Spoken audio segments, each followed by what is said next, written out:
Rocker Pat here. Alright guys, it is that day, the day I have been looking forward to for a long time. Today's the day I'm going to unveil, is that the word? I'm going to unveil my 1947 Chevrolet pick-em-up truck for you guys, the whole world, to see for the first time in all its splendid color. Now I was hoping to be able to have the whole truck put together, but alas, I didn't get everything done. There's a couple things that's not done. The tailgate is not on the truck. It's not done. It's still got some runs in it that need to be sanded out.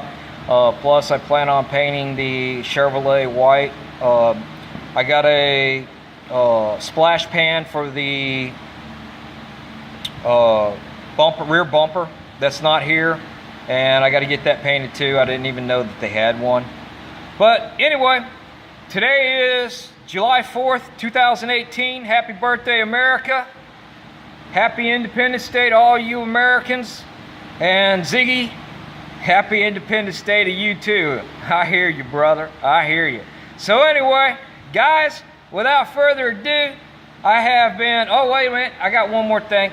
I thought long and hard about how I was going to do the unveiling of this pick-em-up truck to you guys, and what song I was going to use that was going to work it out to our advantage. But I hope what you like, y'all like. I give y'all a little 1947 Chevrolet pick-em-up truck, Rocker Pat style. Y'all keep rocking and a rolling and a rolling and a rocking, and I'll keep grinding it down.